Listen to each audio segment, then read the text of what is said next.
Hello, welcome to Paru's legal world. എല്ലാവർക്കും പാറുന്റെ legal വേൾഡിലേക്ക് സ്വാഗതം. എന്റെ പേര് Parvathy V Nair. NSS law college Kollam BA LLB final year വിദ്യാർത്ഥിനിയാണ്.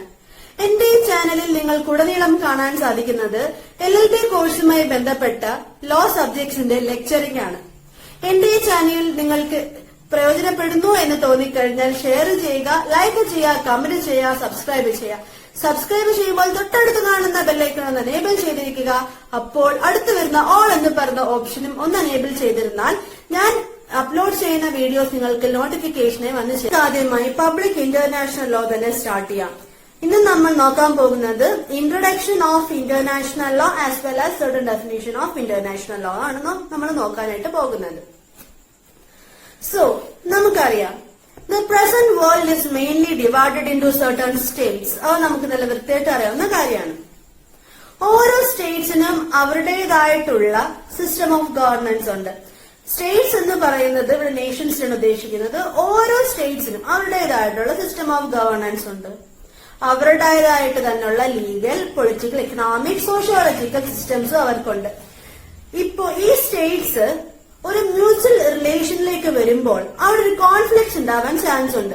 ആ കോൺഫ്ലിക്ട്സ് മുഖാന്തരം പബ്ലിക് ഡിസ്റ്റർബൻസ് ഉണ്ടാവാനും ഇന്റർനാഷണൽ പീസ് തന്നെ നഷ്ടപ്പെടാനും ഉള്ള ചാൻസ് ഉണ്ട്. അത് പ്രിവെന്റ് ചെയ്യാൻ വേണ്ടിയിട്ട് സർട്ടൻ കുറച്ച് പ്രിൻസിപ്പിൾസ് ഉണ്ടാക്കി വെച്ചിട്ടുണ്ട്. എന്തിനാന്ന് വെച്ചാൽ ഇങ്ങനെ പ്രോബ്ലം ഒന്നും ഉണ്ടാവാതെ പ്രിവെന്റ് ചെയ്ത് പ്രൊട്ടക്ട് ചെയ്ത് ഇന്റർനാഷണൽ പീസിനെയും അതേപോലെ തന്നെ പബ്ലിക് ഡിസ്റ്റർബൻസ്, ഇന്റർനാഷണൽ ഡിസ്റ്റർബൻസ് ഒന്നും ഉണ്ടാവാതിരിക്കാൻ വേണ്ടിയിട്ട്, അതിനെ പ്രിവെന്റ് ചെയ്യാൻ വേണ്ടിയിട്ട് സർട്ടൻ പ്രിൻസിപ്പിൾസ് ഉണ്ട്. ആ പർട്ടിക്കുലർ പ്രിൻസിപ്പിളിനെ ഓരോ സ്റ്റേറ്റ്സും ഫോളോ ചെയ്തിരിക്കണം, ബൈൻഡിംഗ് ആയിട്ട് ഫോളോ ചെയ്തിരിക്കണം. ആ സർട്ടൻ പ്രിൻസിപ്പിൾസ് ആണ് ഇന്റർനാഷണൽ ലോ എന്ന് പറയുന്നത്. നമുക്കൊരു സെന്റൻസ് തന്നെ നോക്കാം. International law contains a set of rules and regulations which the states have to follow in their mutual intercourse. These rules are intended to set up an orderly and peaceful world. ഞാൻ ഈ പറഞ്ഞ അതേ കാര്യം തന്നെ സെന്റൻസിൽ പറഞ്ഞിരിക്കുകയാണ്. ഇതാണ് actually what is international law എന്ന് പറയുന്ന ഒരു ബ്രീഫ് ആയിട്ട് ഒന്ന് മനസ്സിലാവാൻ വേണ്ടി പറഞ്ഞതാണ്. അപ്പോൾ നമുക്ക് നമ്മുടെ നോട്ട്സിലേക്ക് കടക്കാം. ഇൻട്രൊഡക്ഷൻ ഓഫ് ഇന്റർനാഷണൽ ലോയുടെ നോട്ട്സ് ആണ്. Term international law first coin ചെയ്തിരിക്കുന്നത് ജെർമി ബെൻഡം എന്ന് പറഞ്ഞ ജൂറിസ്റ്റ് ആണ് ഇൻ ദ ഇയർ 1780. നമ്മൾ നേരത്തെ ഇൻട്രൊഡക്ഷനിൽ പറഞ്ഞിരിക്കുന്നത് പോലെ തന്നെ world is mainly divided into States. As these states have different legal, political, economic and social systems, ഒരു മ്യൂച്വൽ റിലേഷൻഷിപ്പ് ഉണ്ടാവാനായിട്ട് ചാൻസ് ആണ് വിത്ത് അതർ സ്റ്റേറ്റ്സ്. അപ്പോൾ ഒരു കോൺഫ്ലിക്ട്സ് അവിടെ ഉണ്ടാവാനും ഒരു കോൺഫ്ലിക്റ്റ് ഉണ്ടാവാനും അവിടെ ചാൻസ് ഉണ്ട്. അത് എന്തിനെ കോസ് ചെയ്യുന്നു? അത് ഇന്റർനാഷണൽ പീസിനെ അഫക്ട് ചെയ്യാനും അതേപോലെ തന്നെ വേൾഡിൽ ഡിസ്റ്റർബൻസ് ക്രിയേറ്റ് ചെയ്യാനും ആയിട്ട് അതൊരു കാരണമാകുന്നു. ഇത് ഇത്രയും പ്രിവെന്റ് ചെയ്യാൻ വേണ്ടിയിട്ടുള്ള സർട്ടൻ പ്രിൻസിപ്പിൾസ്, ബൈൻഡിംഗ് പ്രിൻസിപ്പിൾസ് ആണ് ഇന്റർനാഷണൽ ലോ എന്ന് പറയുന്നത്. ഈ ആറാമത്തെ പോയിന്റിൽ ഈ പറഞ്ഞ കാര്യത്തിന്റെ ഡെഫിനേഷൻ ആണ് 6, 7, 8 പോയിന്റ്സിലായിട്ട് കൊടുത്തിരിക്കുന്നത്. ഒരു നോർമൽ ഡെഫിനേഷൻ പറഞ്ഞിരിക്കുന്നതാണ്. അതെന്ന് പറയുമ്പോൾ international law is A body of rules regarded by the nations of the world as binding on them in their relation with each other. നേരത്തെ പറഞ്ഞതുപോലെ തന്നെ ഒരു റിലേഷനിലേക്ക് വരുമ്പോൾ നേഷൻസ് പാലിക്കേണ്ട സർട്ടൺ റൂൾസ് ആൻഡ് പ്രിൻസിപ്പിൾസ്, അതാണ്. 7th point പറഞ്ഞിരിക്കുന്നതും international law contains a set of rules and regulations which the state have to follow on their mutual intercourse. നേരത്തെ പറഞ്ഞിരുന്നത് തന്നെയാണ്. These rules are intended to set up an orderly and peaceful world. ഈ points ഒന്ന് മനസ്സിൽ ഉണ്ടെന്നുണ്ടെങ്കിൽ സുഖമായിട്ടൊരു introduction നമുക്ക് എഴുതാനായിട്ട് സാധിക്കും. ഈ പ്രത്യേകിച്ച് എസ്സേസിനൊക്കെ നന്നായിട്ട് പ്രയോജനപ്പെടുന്നതാണ്. ഇനി നമുക്ക് ഡെഫിനേഷൻസിലേക്ക് കടക്കാം. ഞാനിവിടെ മെയിൻലി 3 ജൂറിസ്റ്റിന്റെ ഡെഫിനേഷൻസ് ആണ് എടുത്തിരിക്കുന്നത്. ഒരുപാട് ജൂറിസ്റ്റ് ഡെഫിനേഷൻസ് ഉണ്ട്. ഞാൻ എളുപ്പം എന്ന് തോന്നിയിരിക്കുന്ന 3 എടുത്തിരിക്കുകയാണ്. ആദ്യമേ തന്നെ പ്രൊഫസർ ഒപ്പൻഹീമിന്റെയും ചാൾസ് ജി ഫെൻവിക്കിന്റെയും ഹാളിന്റെ ഡെഫിനേഷൻസ് ആണ് ഞാനിവിടെ പറയാനായിട്ട് പോകുന്നത്. ഫസ്റ്റ് നമുക്ക് പ്രൊഫസർ ഒപ്പൻഹീംസിന്റെ ഡെഫിനേഷൻ നോക്കാം. പ്രൊഫസർ ഓപ്പൻഹീം എന്ന് പറയുന്ന jurist, he was A important contributor of public international law. അദ്ദേഹം ഈ ഡെഫിനേഷൻ കോൺട്രിബ്യൂട്ട് ചെയ്യുന്നത് 1905 അദ്ദേഹത്തിന്റെ ഡെഫിനേഷൻ എന്താണെന്ന് നമ്മൾക്ക് നോക്കാം. അദ്ദേഹത്തിന്റെ ഡെഫിനേഷൻ ഇതായിരുന്നു: law of Nations or international law is the name for the body of customary and conventional rules which are considered legally binding by civilized states in their intercourse with each other.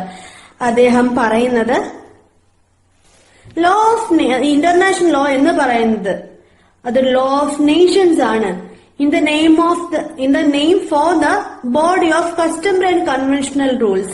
ഈ customary convention rules ആണ് international ലോയിൽ include ആയിരിക്കുന്നത്. Which are considered legally binding by civilised states. അത് legally binding ആയിട്ട് states consider ചെയ്യുന്ന particular customary and convention റൂൾസിനെയാണ് international law എന്ന് പറയുന്നത് എന്നാണ് അദ്ദേഹം പറഞ്ഞിരിക്കുന്നത്. ബട്ട് ഈ പെർട്ടിക്കുലർ ഡെഫിനിഷൻ എന്ന് പറയുന്നത് സർട്ടൻ ഡിഫക്ട്സ് ഉള്ളതുപോലെയാണ് ഈ മോഡേൺ വേൾഡിൽ നമുക്ക് അറിയാൻ കഴിയുന്നത്. ഈ 1905 കാലഘട്ടത്തില് ഡിഫൈൻ ചെയ്യുന്നത് കൊണ്ട് അന്നത്തെ കാലഘട്ടമായി യോജിച്ചു പോകുന്ന ഒരു ഡെഫിനേഷൻ ആയിരുന്നെങ്കിലും ഇപ്പോഴത്തെ മോഡേൺ വേൾഡില് ഈ ഡെഫിനേഷൻ അത്രയ്ക്ക് വലിയ പ്രാധാന്യമില്ല. അത് ഇത്ര ഇന്നാഡിക്വേറ്റ് ആയി പോയിരിക്കുകയാണ്. അതിന്റെ കാരണം എന്ന് വെച്ചാല് ഈ ഡെഫിനേഷൻ അത് പറയുന്നത് rule of international law regulates the intercourse between the States only എന്നാണ് പറഞ്ഞിരിക്കുന്നത്. അങ്ങനെയാണ് സ്റ്റേറ്റ്സ് തമ്മിൽ മാത്രമുള്ള ഒരു ഇന്റർകോഴ്സിന് വേണ്ടി യൂസ് ചെയ്യുന്ന, അല്ലെങ്കിൽ അത് മാത്രം ഇന്റർനാഷണൽ ലോയിൽ mainly intercourse between the states മാത്രമാണ് ഉള്ളത് എന്നാണ് പറഞ്ഞിരിക്കുന്നത്. ബട്ട് ഇൻ ദിസ് മോഡേൺ വേൾഡിൽ അങ്ങനെയല്ല. ഇന്റർനാഷണൽ ലോ എന്ന് പറയുന്നത് ഈ സ്റ്റേറ്റ്സ് തമ്മിലുള്ള ഒരു മ്യൂച്വൽ റിലേഷൻഷിപ്പ് മാത്രമല്ല ഉള്ളത്.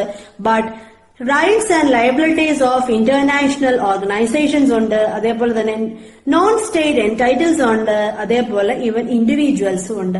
ഇത് ഇത്രയും കൂടെ കോൺട്രിബ്യൂട്ട് ചെയ്യുന്നതാണ്, അല്ലെങ്കിൽ ഇത്രയും കൂടെ കൺസിസ്റ്റ് ചെയ്യുന്നതാണ് ഒരു ഇന്റർനാഷണൽ ലോ എന്നാണ് നമ്മുടെ മോഡേൺ വേ ഓഫ് തിങ്കിങ് പറയുന്നത്. അല്ലെങ്കിൽ ദ മോഡേൺ വേൾഡിലെ ഇന്റർനാഷണൽ ലോ എന്ന് പറയുന്നത് ഇത് ഇത്ര ഇൻക്ലൂഡഡ് ആയിട്ടുള്ള സംഭവമാണെന്ന് മനസ്സിലാക്കാം. ഒരു ഡിഫക്റ്റും കൂടെ ഉണ്ട് എന്ന് പറയുന്നത് ഈ ഡെഫിനേഷൻ അത് പ്രത്യേകിച്ച് പറയുന്നുണ്ട്. International law consist of only customary conventional rules എന്നും. കസ്റ്റമറി കൺവെൻഷണൽ റൂൾസ് ആണ് ഇന്റർനാഷണൽ ലോയിൽ ഉള്ളത് എന്ന് പറയുന്നുണ്ട്. പക്ഷേ കസ്റ്റമറി കൺവെൻഷണൽ ലോ മാത്രമല്ല ഉള്ളത് ഇപ്പോഴത്തെ മോഡേൺ വേൾഡ് അനുസരിച്ച്, ഇപ്പോഴത്തെ മോഡേൺ രീതി അനുസരിച്ച്, ഇപ്പോഴത്തെ ന്യൂ ഇന്റർനാഷണൽ ലോ അനുസരിച്ച്. It also includes general principles of law such as res judicata, sub judice, res sub judice ആണ്, subrogation, estoppel, etc.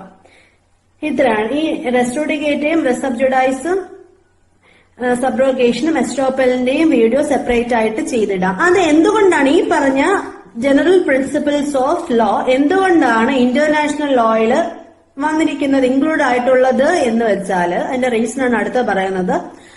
അത് article 38 of international court of justice, നമ്മുടെ യുഎന്റെ ഒരു ഓർഗനാണ്, അറിയാമല്ലോ. യുണൈറ്റഡ് നേഷൻസ് ഓർഗനൈസേഷന്റെ ഒരു ഓർഗനാണ് international court of justice. International court of ജസ്റ്റിസിന്റെ article 38 general principles of law followed by civilised state is also a source of international law എന്ന് പറയുന്നുണ്ട്. അത് കാരണമാണ് ഈ ഇന്റർനാഷണൽ ലോയില് ഈ general principles of law included ആയിട്ടുള്ളത്. 1992 സർ റോബർട്ട് ജെയിംസും സർ ഓദർ വാട്സും ഈ ഓപ്പൻഹീമിന്റെ ആ ഒരു ഡെഫിനേഷൻ റിവൈസ് ചെയ്തെടുത്തിട്ടുണ്ട്. ഈ 1992 ഈ സംഭവം. ആ ഒരു ഡെഫിനിഷൻ എന്താണെന്ന് നമുക്ക് നോക്കാം. അതെന്ന് പറയുന്നത് international law is the body of rules which are legally binding on states on the intercourse with each other. These rules are primarily those which govern the relation of states, but states are not the only subjects of international law. International organizations and to some extent also individuals may be subject of rights conferred and duties imposed by international law. നേരത്തെ പറഞ്ഞ അതേ കാര്യങ്ങൾ തന്നെയാണ് പറഞ്ഞിരിക്കുന്നത്. International ഓർഗനൈസേഷൻസും some extent ഇൻഡിവിജ്വൽസും എല്ലാം നമ്മുടെ ഇന്റർനാഷണൽ ലോയിൽ ഇൻക്ലൂഡഡ് ആണ്. Not only the mutual relationship between the states. അതാണ് ഇവിടെ പറയുന്നത്. അടുത്ത ഡെഫിനിഷനിലേക്ക് പോവാണെങ്കിൽ ചാൾസ് ജി ഫെൻവിക്കിന്റെ ഡെഫിനിഷനാണ് അടുത്തത്. ഇതിനകത്ത് പറയുന്നതെന്ന് പറഞ്ഞാൽ international law may be defined as A body of general principles and specific rules which are binding upon the members of international community in their mutual relation. International communityക്ക് ബൈൻഡിങ് ആയിട്ടുള്ള certain general principles, specific rules ആണെന്നാണ് പറയുന്നത്. ഈ international community എന്താണ്, അല്ലെങ്കിൽ international കമ്മ്യൂണിറ്റിക്ക് എന്തൊക്കെയാണ് include ആവുന്നത് എന്നുള്ളത് നമുക്ക് അടുത്ത നോക്കാം. ഇന്റർനാഷണൽ കമ്മ്യൂണിറ്റിക്ക് മെയിൻലി ഉള്ളത് collection of states, international institutions, individuals and other non-state entities such as territories or political units other than states. അത് ഇത്രയാണ് ഇന്റർനാഷണൽ കമ്മ്യൂണിറ്റിയിൽ വരുന്നത്. ഈ പർട്ടിക്കുലർ ഡെഫിനേഷൻ എന്ന് പറയുന്നത് ഒരു വൈഡ്ലി ആക്സെപ്റ്റഡ് ഡെഫിനേഷൻ ആയിട്ട് നമുക്ക് കൺസിഡർ ചെയ്യാൻ പറ്റുന്ന ഒരു ഡെഫിനേഷനാണ്. ഇനി നമുക്ക് ഹാളിന്റെ ഡെഫിനേഷൻ നോക്കാം. ഹാളിന്റെ ഡെഫിനേഷൻ എന്ന് പറയുന്നത് international law consists in certain rules of conduct which modern civilized states regard as binding on them in their relation with one another. നേരത്തെ പറഞ്ഞ അതേ സംഭവം തന്നെയാണ്. ഒരു രണ്ടെന്ന് പറയില്ല, സ്റ്റേറ്റ്സ് തമ്മിലുള്ള ഒരു മ്യൂച്വൽ റിലേഷൻസിൽ വരുമ്പോൾ അവർ പാലിക്കേണ്ട certain binding rules and regulations ആണ് ഇന്റർനാഷണൽ ലോ എന്നാണ് ഹാള് പറഞ്ഞിരിക്കുന്നത്. ഇത് ഇത്രയുമാണ് ഡെഫിനേഷൻസ് ആയിട്ട് ഞാനിവിടെ ഇൻക്ലൂഡ് ചെയ്തിരിക്കുന്നത്. ഒരുപാട് ഡെഫിനേഷൻസ് പിന്നെയും അവൈലബിൾ ആണ്, നിങ്ങൾക്ക് വേണമെങ്കിൽ റെഫർ ചെയ്യാവുന്നതാണ്. സോ ഇത്രയാണ് ഇന്നത്തെ എന്റെ വീഡിയോ. ഇവിടെ അവസാനിക്കുകയാണ്. അപ്പൊ ഇന്ന് പറഞ്ഞ ടോപ്പിക്സ്, അതായത് ഇന്റർനാഷണൽ ലോയുടെ ഇൻട്രൊഡക്ഷനും അതേപോലെ തന്നെ ഡെഫിനേഷനും, ഇതിനെക്കുറിച്ച് എന്തെങ്കിലും ഡൗട്ട്സ് ഉണ്ടെന്നുണ്ടെങ്കിലോ അല്ലെങ്കിൽ എന്തെങ്കിലും സംശയമോ എന്തെങ്കിലും കാര്യങ്ങളുണ്ടെങ്കിൽ നിങ്ങൾ കമന്റ് ചെയ്യാം. അതേപോലെ തന്നെ നേരത്തെ പറഞ്ഞതുപോലെ ലൈക്ക്, ഷെയർ, സബ്സ്ക്രൈബ് ചെയ്യാം. Thank you.